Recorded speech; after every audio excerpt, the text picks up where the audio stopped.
Bienvenue pour cette dernière vidéo de l'année 2019. Une vidéo qui nous réunit pour une nouvelle lune. J'espère que vous allez passer de belles fêtes de fin d'année, ou que vous en avez déjà passé, dépendamment de quand vous allez regarder cette vidéo. En tout cas, pour bien commencer cette dernière, il va y avoir un petit flash info, bien entendu. Alors, dans ce flash info, je vous parle à nouveau de la formation L'Alchimie des Astres. Donc vous pouvez toujours vous inscrire, le début c'est le 18 janvier. Donc c'est quoi cette formation pour ceux qui ne le sauraient pas? Eh bien c'est une formation pour apprendre à interpréter une carte du ciel. Donc là les cartes que vous voyez à l'écran, ça va vous permettre notamment de lire donc votre carte à vous de naissance ou celle de vos proches. Donc ça commence en janvier, ça se termine en juin. Vous avez tous les détails sur le lien que je vous donne en commentaire de cette vidéo, sachant qu'il y a pas mal de détails à lire pour répondre peut-être à vos éventuelles questions, mais vraiment le principe c'est d'apprendre le langage de l'astrologie, car pour moi c'est réellement une langue vivante, oui. Donc voilà, donc c'est toujours ouvert. J'ai laissé le prix de bienvenue, donc jusqu'au 31 janvier, au lieu du 21, donc ça vous laisse un petit peu de marge, sachant que de toutes les façons, vous pourrez vous inscrire jusqu'à la veille du début, donc le 18 janvier. Ça c'est une chose.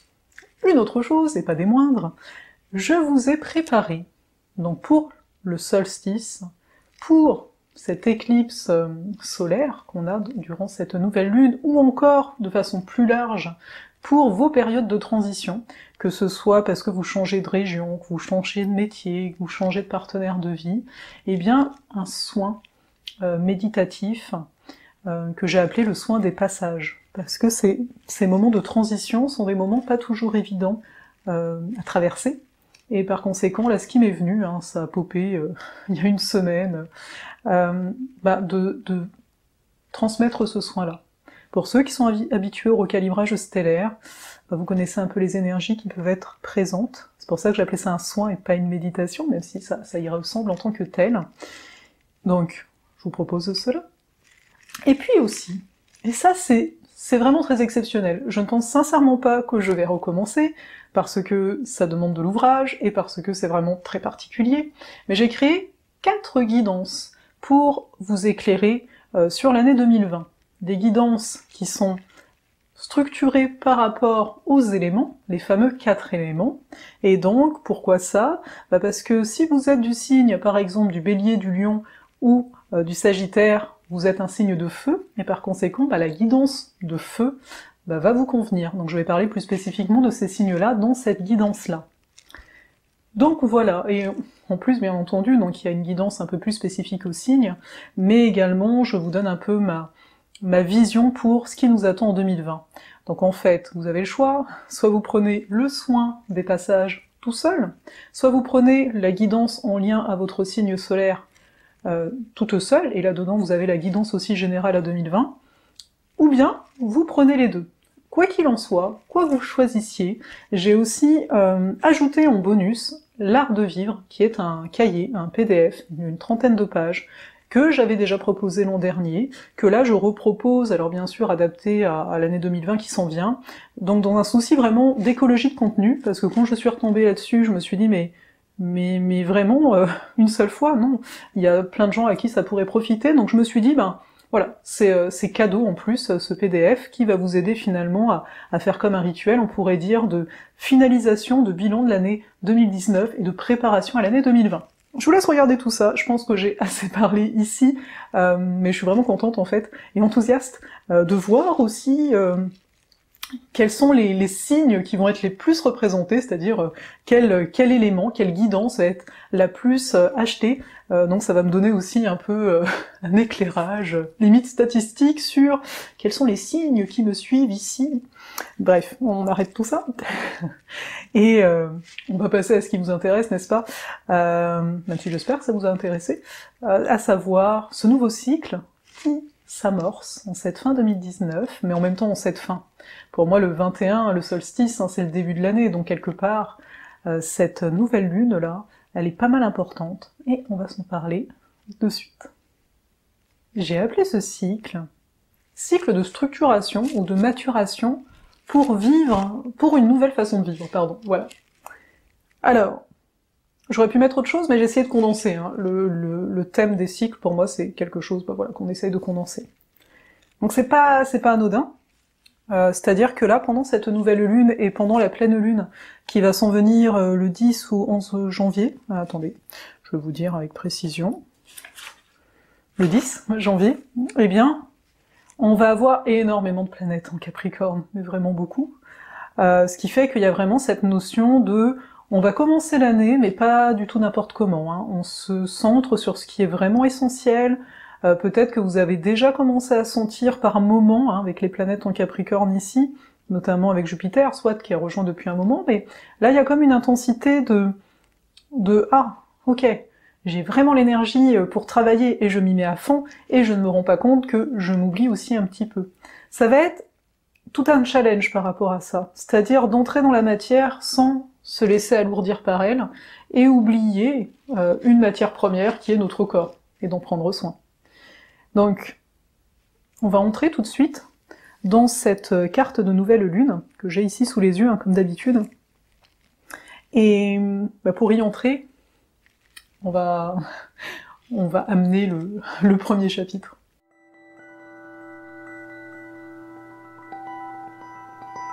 Cette nouvelle lune, donc, est en Capricorne, on le voit, il y a le soleil et la lune conjoints en Capricorne, comme vous pouvez le voir. Saturne, un maître du Capricorne, est en Capricorne, on le sait, ça fait déjà un très long moment, accompagné de Pluton, et ce qui est vraiment intéressant dans cette carte-ci, c'est que Jupiter est conjoint au soleil et à la lune également. Alors qu'est-ce que ça veut dire ? Également, pardon, c'est une éclipse solaire parce que le soleil ici et la lune sont conjoints au nœud sud. Donc c'est pas parfait, c'est pas au degré près, mais il y a aussi le nœud sud qui est présent. Alors, c'est assez intéressant parce que c'est une nouvelle lune, et si on regarde notre calendrier, on est en fin d'année. Donc il y a vraiment ce côté de bilan, d'une part, le fait que ce soit avec le nœud sud, hein, notamment, ça nous parle ici du passé, ça nous parle en fait un peu qu'est-ce que j'ai acquis durant cette année 2019, quelque part. Parce qu'il y a Jupiter, donc qu'est-ce que j'ai appris de cette année 2019 par rapport à ma structure, donc par rapport à qu'est-ce qui est viable et qu'est-ce qui ne l'est plus. Donc, ce chapitre, hein, je l'ai vraiment nommé, structuré, c'est ramené à l'essentiel, simplement parce que, avec Jupiter qui était pendant toute l'année en Sagittaire, on a pu vraiment ouvrir nos horizons d'une façon énorme, et là c'est un peu, ok, mais qu'est-ce que tu retiens finalement de tout ça? Qu'est-ce qui t'a vraiment aidé, et qui pourra se perpétrer, continuer pendant 2020, et qu'est-ce qui finalement n'est plus du tout utile, parce que là on va aller à l'essentiel, on va garder l'essentiel pour se construire. Pour rappel, période de nouvelle lune, on n'a pas forcément une bonne visibilité sur ce qui s'en vient. Ici c'est en signe de terre, on a énormément de terre, on a énormément de signes dits passifs, plus dans la réception, et quelque part on est invité à cela. Même si dans le Capricorne, c'est un signe cardinal, donc qui débute une saison, on a envie d'avancer, mais là on nous dit, pas n'importe comment, tu n'avanceras pas n'importe comment. Tu as besoin de voir qu'est-ce qui est réellement établi, qu'est-ce qui est vraiment sûr. Et c'est là que prend tout son sens, qu'est-ce qui s'est passé durant les 2 derniers mois, durant les 2 dernières lunaisons, hein, en Scorpion et en Sagittaire, à savoir que dans le Scorpion, on a eu énormément de nettoyage, on a dû lâcher prise, on a dû faire des choix déjà intérieurs, pas évident du tout, il y avait Mercure qui était rétrograde aussi en Scorpion, pour rappel, et puis lors de la lunaison Sagittaire, on a dû avoir la foi, on a dû faire un acte de foi, on a dû avancer sur quelque chose, pour arriver à cette lunaison-ci qui nous dit « Ok, tu as agi dans la matière, tu as fait des choix. » Même si, encore une fois, pour certains, je sais qu'il n'y a pas forcément de vision. Mais qu'est-ce qui est important, c'est de se dire « Il s'est passé quand même des choses. » Que ce ne soit pas les choses que tu pensais, que ce ne soit pas des choses que pour l'instant ne te donnent pas pour autant une meilleure direction, il s'est passé des choses et un chemin a été pris. Même dans le fait de ne pas agir, de ne pas avoir fait quelque chose, il y a un chemin qui a été pris, qu'on le veuille ou non. Et c'est ici qu'on retrouve quelque part toute la sagesse de Saturne, et sa maîtrise au niveau de nos peurs, Saturne conjoint Pluton. On a été amené à être en lien à nos peurs, à ne pas en avoir peur entre guillemets, mais à comprendre surtout qu'elles sont présentes aussi pour nous aider à notre propre travail alchimique ici, dans la matière. C'est sûr qu'avec toutes ces choses en Capricorne, on peut comprendre qu'au niveau de la société, il y a des choses qui bougent, parce que, pour rappel, le Capricorne est très en lien avec qu'est-ce qu'on fait ensemble, en fait, quelles sont nos lois qui nous régissent, etc. Et là, avec ce Soleil-Lune, avec Jupiter, on voit que il y a peut-être des directions, là, au niveau sociétal, peut-être des lois, des choses qui vont être décidées, qu'on n'attendrait peut-être pas. Mais il y a vraiment cette possibilité-là avec Jupiter qui dit oui, ça allait un peu dans tous les sens, mais là on commence à en faire quelque chose. Parce qu'on l'a vu pendant l'année 2019, Jupiter en Sagittaire, il y a eu beaucoup de mouvements de foule, etc. Et là on voit que il y aurait une possibilité de faire quelque chose, alors pas de tout ce qui a été entrepris, mais d'une partie. Et il en va de même au niveau de nos vies personnelles. Il y a peut-être des choses où vous avez été vers, et puis là vous vous dites, mais je ne peux pas être partout. Je ne peux vraiment pas. Et il y a vraiment une autre façon de vivre, on le verra plus tard dans les chapitres, qui va émerger de ces choix. Mais il y a vraiment quelque chose, avec toutes ces planètes en Capricorne, et donc la nouvelle lune, de l'ordre du choix, d'assumer, c'est ça la responsabilité propre au signe, d'assumer les choix qui ont été faits, d'assumer, ici il peut y avoir pas mal de choses dans la matière, dans le matériel, dans le financier, parce qu'en plus on a Uranus Taureau, on s'en parle après. Mais il faut bien voir qu'il y a des choses qui tombent, ça peut être aussi des choses dites positives, au niveau de ces aspects-là, et à nous de prendre la responsabilité, c'est-à-dire de nous comporter quelque part comme une personne qui peut prendre soin d'elle. Parce que, pour rappel, on a toujours le nœud nord en Cancer, il passera en Gémeaux, je crois que ce sera au mois de juin 2020, donc on a encore un peu le temps. Mais donc c'est de bien voir qu'on est toujours dans cette dynamique, comment je peux prendre soin de mes besoins. Et ici, vu que la Lune est maîtresse du Cancer, où il y a le nœud nord, et qu'elle est en Capricorne, en plus avec le nœud sud, c'est de dire, tu as les compétences pour prendre soin de toi, si tu arrives à choisir. C'est là que c'est intéressant comme aspect aussi, parce que on sait, surtout si vous avez écouté mon podcast sur Jupiter en Capricorne, ou si vous avez écouté quelque chose là-dessus en tout cas, que Jupiter en Capricorne, il est là pour qu'on arrive à poser aussi nos limites davantage, mais au niveau de nos choix aussi, et de pas voir ça comme « oh, je me coupe des possibles », non, comme « je vais grandir », parce que j'ai choisi ce terreau-là. Et là, le fait que Jupiter soit conjoint à la Lune, mais ça reste en Capricorne, si vous voulez, la Lune c'est comment je gère mes émotions, mes besoins, etc. Et là, on pourrait dire que oui, on peut peut-être se sentir un peu plus restreint, mais est-ce réellement de la restriction? Parce que là, ça donne plus la sensation que c'est ainsi. C'est-à-dire, vu le contexte, vu la situation, eh bien peut-être que je ne peux pas faire ci ou je ne peux pas faire ça, mais on a assez de recul, en tout cas c'est ce que propose la carte, d'avoir de la hauteur, ses propres signes, pour dire mais c'est une phase, il y a besoin de ça. On a besoin de pause pour pouvoir se régénérer et repartir. Donc on peut avoir des moments de vie où c'est ainsi ou comme ça. Après, ce qui est super intéressant avec cet aspect-là aussi, c'est de se dire je me sens légitime, Jupiter conjoint Soleil, je me sens légitime, j'ai assez confiance pour apporter des actes, encore une fois, dans la matière. C'est-à-dire que là, peut-être qu'il y en a certains d'entre vous qui gèrent des choses d'un point de vue administratif, qui sont un peu plus, maîtres d'eux-mêmes par rapport à ça, parce que parfois on peut ne pas aimer, que ce soit par rapport... quand je dis de l'administratif, je sais pas, c'est quelque chose qui traîne, une facture, ou c'est des choses plus gros, certains en termes par exemple de divorce, en termes de porter plainte ou pas porter plainte, et là il y a vraiment l'énergie qui dit mais tu peux trouver aussi le soutien, parce que Jupiter c'est le partage, c'est de se rappeler que on n'est pas tout seul en fait, tout simplement. Donc ça vient pas mal aider sur tous ces aspects-là. Et en fait, de voir que toutes ces actions que vous pouvez entreprendre pendant cette phase de lunaison, et que ça a pu commencer avant, hein, le 26, on s'entend, eh bien, c'est de voir que vous vous construisez pour le reste de ce cycle, et même plus large, hein, pour l'année qui va s'en venir. Vous vous construisez autrement, vous partez sur de nouvelles bases, c'est un signe cardinal, on part sur de nouvelles bases, mais pour ça, il a bien fallu élaguer, enfin, voilà, enlever les branches mortes, hein, tout simplement, Parfois, quand j'ai des branches mortes, ça peut être peut-être que vous aviez, vous nourrissiez des pensées, des projets donnés, et de voir que, en fait, ça me prend de l'énergie, ces affaires-là, et qu'à l'heure actuelle, je veux plutôt prendre un chemin qui est concret. Donc, qu'est-ce qui est concret pour vous aujourd'hui, j'ai envie de dire? Quelles sont les voies qui sont plus palpables? Ça veut pas dire que les autres n'auront jamais lieu. Ça veut simplement dire qu'à un moment, il convient, en tout cas pour notre bien, à chacun, de faire un pas, quoi. Et mieux vaut faire un pas sur un galet qu'on voit plutôt que sur encore un galet imaginaire. Bon, après c'est la vie, hein. De toute façon, même un galet qu'on voit pourrait tomber, je vais vous dire ça. Mais vous voyez l'idée, je pense. Vous voyez l'idée. Donc, si ça peut vous aider justement, qu'est-ce qui est là? Quelles sont les propositions qui sont présentes? Quelles sont les invitations qui sont là? Les invitations de la vie, hein, quand je dis ça, on s'entend.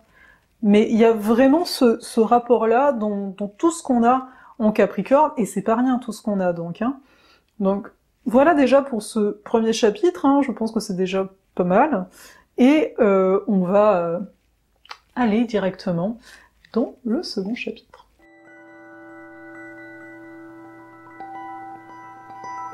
Une nouvelle façon de vivre. Oui, c'est un peu encore une fois, une autre proposition de la carte, mais qui vient avec ce que je vous disais dans le premier chapitre. On a quand même Uranus, qui est en trigone à ce Soleil, Lune, Jupiter. Donc on voit que on a une énergie, on a un élan à construire, à modifier des choses dans la matière. Parce que, pour rappel, hein, Uranus en Taureau nous indique que les formes doivent changer. Les formes, ou pourquoi pas aussi les valeurs, en fait, en tant que telles. On ira voir Vénus juste après pour ça. Mais c'est vraiment essentiel de voir qu'il y a une nouvelle vision qui est réellement en train d'éclore. Ici, cette nouvelle vision peut toucher tout ce qui nous est donné comme acquis par la société. Par exemple, qu'est-ce qu'un métier qui est légitime? Il y a comme un acquis par rapport à ça. Vous pourriez me dire automatiquement, oui, tel métier, c'est légitime, c'est-à-dire que c'est reconnu. Mais il y en a plein d'autres qui, à la base, sont pas reconnus et pourtant, qui sont tout aussi utiles. Ça peut être au niveau de l'image du couple. On voit un couple, c'est deux personnes en tant que telles, qui vivent d'une certaine façon, qui, entre guillemets, sont amenés à faire certaines choses, comme fonder une famille ou acheter une maison, enfin, vous voyez un peu ces choses qu'on va venir nous donner de façon générale, des sortes d'archétypes, qui peuvent après, pour chaque individu ici, vu la période, bloquer. Parce que c'est, mais si je n'ai pas tel genre de travail, donc je n'aurai pas d'argent nécessaire pour, par exemple, faire tel projet. Si je ne suis pas en couple à partir d'un certain âge, eh bien, qu'est-ce que je vais devenir? Voyez? Et c'est tout ça qui est en train d'être bougé. Il y a plein de formes qui existent, parce qu'il y a plein d'individus. Il y a plein de nouveaux métiers, parce qu'il y a plein d'individus qui osent. Pareil au niveau donc des relations sociales, au niveau de la place qu'on donne à telle personne dans notre vie plutôt que telle autre, etc. Pareil, au niveau du fait, j'ai envie de dire, pas parce que tu as une maladie par exemple chronique que ça veut dire que tu ne pourras jamais faire telle ou telle chose. Après on s'entend, hein, faut ajuster en fait, ajuster ce qui est possible ou pas. Et surtout, comprenez que la vision que les autres peuvent avoir de vous dépend de la vision que vous portez également sur vous-même. Parce que Uranus ici en Taureau, ça nous parle de la vision qu'on a de notre propre corps. Ça nous permet de voir que oui, peut-être que tu ne peux plus faire ça, parce que je suis bien d'accord, hein, il y a des choses, c'est ainsi, mais peut-être que tu peux développer telle autre chose. C'est ça l'angle de vue qui nous est demandé, enfin proposé encore une fois, à savoir, peut-être que tu voulais être écrivain mais tu ne peux plus écrire, eh bien peut-être que tu peux chanter, que tu peux parler, enfin il y a d'autres choses au bout d'un moment. Donc de voir ça, de voir à quel point peut-être vous avez été buté jusqu'à un certain point, et que là, avec cette configuration, on nous dit « Ok, dans le contexte, c'est comme ça, mais qu'est-ce que tu peux faire dans ce contexte-là » Il y a sans doute quelque chose que tu n'as pas vu, ou que tu n'as pas voulu voir, ou que tu as dit bah non, c'est pas intéressant, ou c'est pas pour moi. Et là, vu que c'est un trigone, donc c'est un aspect, comme je disais, assez facilitant en tant que tel, ça nous aide à nous voir autrement. On voit que Uranus, là, qui est trigone au soleil, on veut naître, avoir une nouvelle identité dans la forme, donc qui se voit. Donc, qui peut se voir, ben, on s'entend, en fonction de ce qu'on fait, de ce qu'on pourrait dire, ou quoi que ce soit, mais également par rapport à nos valeurs. Et c'est là qu'on va aller voir Vénus, hein, maîtresse du Taureau, où il y a Uranus, et qui tombe en Verseau. C'est un peu la seule planète, hein, en signe d'air. Donc c'est assez intéressant, parce que on a beaucoup de terre et d'eau. Beaucoup de terre surtout. Hein. Donc cette Vénus Verseau, elle nous apporte des idées, des envies, de vivre différemment. Alors c'est sûr que différemment, ça va s'appliquer différemment, en fonction de chacun. Mais c'est de voir que il y a une ouverture à ça. Il y a une ouverture à peut-être ce que vous jugiez un petit peu fou. Parce que cette Vénus, elle pense autant à soi en tant qu'individu, que à tout le monde. Ce que je veux dire par là, c'est que dans le signe du Verseau, on a vraiment cette énergie qui est qui part d'un individu, qui est peut-être considéré un peu fou, un peu hors norme, etc. Mais de voir qu'au bout d'un moment, ce hors norme devient la norme. Parce qu'il y en aura eu plusieurs qui ont été dans ce sens-là. Donc ça nous invite en fait à beaucoup plus d'ouverture. Vu toutes les planètes qu'on a en Capricorne, ce serait facile en fait de se rigidifier. Peut-être il y a même des gens qui le vivent comme ça, qui sont un peu dans la peur, qui sont dans la fermeture, qui sont dans la protection, au lieu d'être dans la structure, de se dire je vais construire vraiment quelque chose qui va tenir la route longtemps. Donc beaucoup de gens peuvent être dans la fermeture, mais là avec cette Vénus en Verseau, ça nous dit non, ouvre-toi. Il y a cette notion pour moi avec Vénus du cœur en tant que tel. Ouvre-toi, n'aie pas peur, vois que c'est pas, encore une fois, parce que ça déroge à toutes les règles que tu as connues, que ça n'a pas le droit d'exister. Non, au contraire, là, alors c'est sûr qu'elle est en carré avec Uranus, parce que là, ce qui peut arriver, c'est, ok, oui, j'ai des idées, mais comment je matérialise ça? Ça peut être la difficulté. On est en plus en nouvelle lune, donc faut se donner le temps et être bienveillant toujours envers soi. Mais ça peut être ça, c'est-à-dire, j'ai plein d'idées, j'ai plein d'envies, oui, c'est vrai, je sais que mon idée, elle sort des normes, je suis d'accord, j'arrive à l'accepter, mais j'arrive pas à l'amener dans la matière, ce carré ici à Uranus.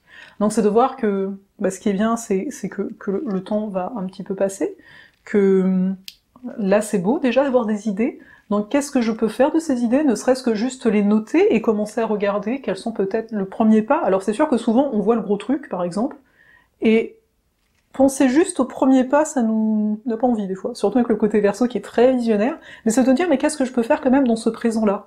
Parce que Vénus va pas rester en Verseau, elle va continuer sa course, ici j'ai pas regardé, mais je présume que ce sera en mars ou en avril, sans doute en avril qu'elle va être en Taureau, et donc elle sera en conjonction à Uranus. Donc là en fait, les idées que vous pouvez avoir là, dites-vous qu'elles vont se matérialiser, se concrétiser en avril. Vous voyez? Il y a des cycles, je vous l'ai déjà dit, mais ça me vient comme ça, mais il y a vraiment ces cycles-là, donc oui, peut-être qu'on les connaît pas, etc., et puis ça va dépendre un peu du thème astral de chacun, à chaque fois je le dis, mais prenez en considération que c'est important, les idées que vous avez là, que si vous n'en avez pas encore, parce que, faut voir quand vous regardez la vidéo, mais il faut voir que d'ici la fin de l'année, vous allez avoir le temps de vous poser, comme le demande le Capricorne, et le Taureau aussi, de vous poser et de laisser venir les choses. Donc laissez-vous une chance, j'ai envie de dire, de recevoir, tout simplement. Voilà, pour cet aspect-là. Et on va continuer dans le 3e chapitre.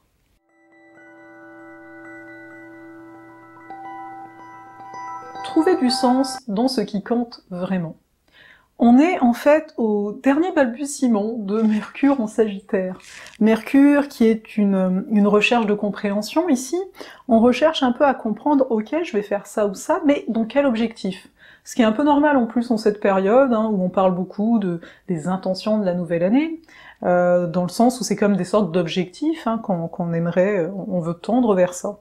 Donc Mercure en tant que tel, il est un petit peu tout seul, mais pas vraiment, vu que non loin de lui, il y a Pallas Athéna en termes d'astéroïdes, et on voit que on souhaite de l'harmonie, on souhaite de la paix.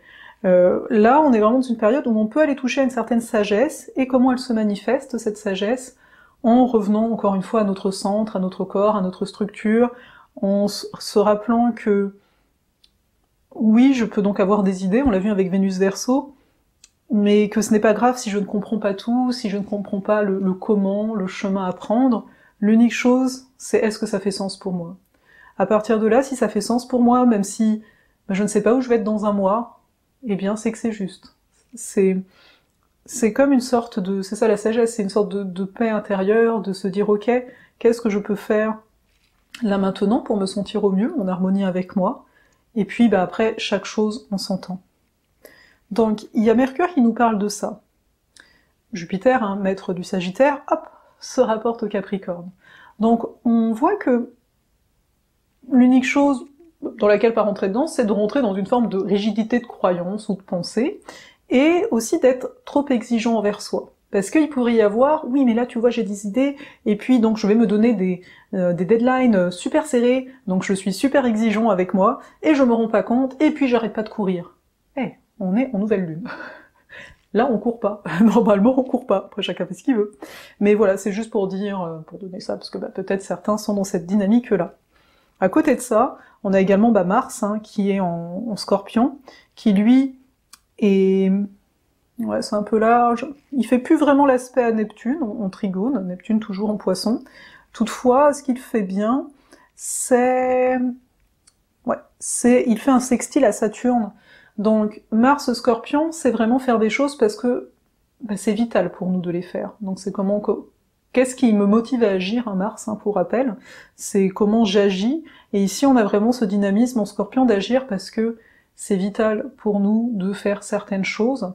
Ici quand même, en lien à Saturne de cette façon-là, on voit que ce qui est vital va avec ce qui est essentiel. Et donc ce qui est bien, c'est de voir que toutes les actions que vous entreprenez pendant ce cycle, pendant cette lunaison, c'est vraiment des choses qui vous tiennent réellement à cœur. Donc je trouve que c'est quand même pas mal de le savoir. Au-delà de ça, hein, encore une fois, je ramène à Mercure Sagittaire et à Vénus Verseau, parce que finalement, ces deux astres sont dans des signes, il y en a un dans un signe de feu, l'autre dans un signe d'air, et c'est pas des éléments très représentés par rapport à cette carte-là. Donc c'est de voir en fait toujours que l'importance quelque part je vais me répéter, je vous l'ai dit au tout début, mais de revenir à son centre, et de voir qu'ici on a une grande force, avec toutes les planètes en Capricorne, de ne pas se laisser emporter par les différents vents marins qui peuvent passer, de voir que, oui, déjà il y a des vents, donc c'est bien, ça veut dire que ça avance, mais on est quand même pas mal dans le bateau. Donc le fait de trop réfléchir à est-ce que je vais construire le village au bord de la mer ou au bord d'une rivière que peut-être je trouverai dans la terre que nous allons trouver à un moment, eh bien c'est pas vraiment d'actualité.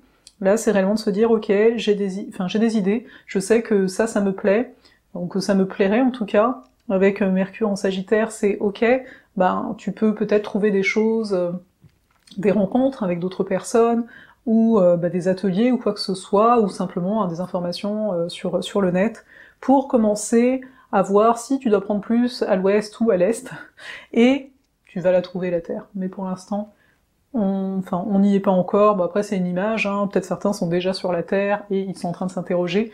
Vous prenez les images comme vous le voulez. Il n'y a rien d'absolu hein, dans ça.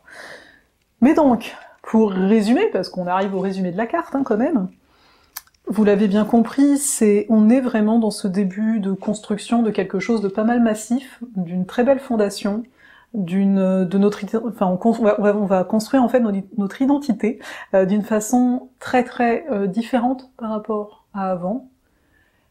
Il y a plein d'inconnus, mais ce qui est bien, c'est qu'il y a plein d'inconnus et qu'on nous dit mais ça va être dans la matière, ça va être concret. Donc oui, petit rappel, hein, ce qui est dans la matière peut prendre du temps. Donc, n'ayons pas peur de prendre notre temps, au lieu de se dire mais le temps passe pas vite et tout ça, peut-être à nous d'utiliser le temps, dans le sens ok, je n'arriverai pas à l'objectif demain, parce que je sais que ça demande certaines actions, etc. Mais à moi de prendre le temps. Donc prendre le temps, ça veut dire aussi savoir ralentir, tout simplement. Afin de faire les choses en conscience totalement. Uranus, c'est aussi ça, hein, c'est être conscient dans la matière, en taureau, donc dans la matière, être présent dans ce que je fais, être présent dans mon corps. Et là, ça n'a plus du tout le même impact au niveau de nous, je veux dire, au niveau de comment on se sent. C'est pas forcément évident, on s'entend, sinon ça se saurait. Mais voilà, ce que j'avais le goût de vous dire, enfin comme d'habitude, ce qui est venu, hein, tout simplement. Donc, là-dessus, je vais vous souhaiter de belles fêtes, encore une fois, une belle année 2020, et quoi d'autre? De prendre le temps, donc. Je pense que c'est un petit peu le message, donc de vraiment prendre le temps avec vous. Et voilà, encore une fois, il y a le soin des passages, que j'affectionne beaucoup, il y a les guidances, que j'affectionne aussi tout autant, donc n'hésitez pas à aller regarder. Voilà, c'est, comme je disais, hein, c'est un peu un présent, tiens. Vraiment, ce sont ici, on va dire, des outils, en tout cas une forme d'accompagnement, pour être présent à soi. Prenez soin de vous, et à la prochaine vidéo.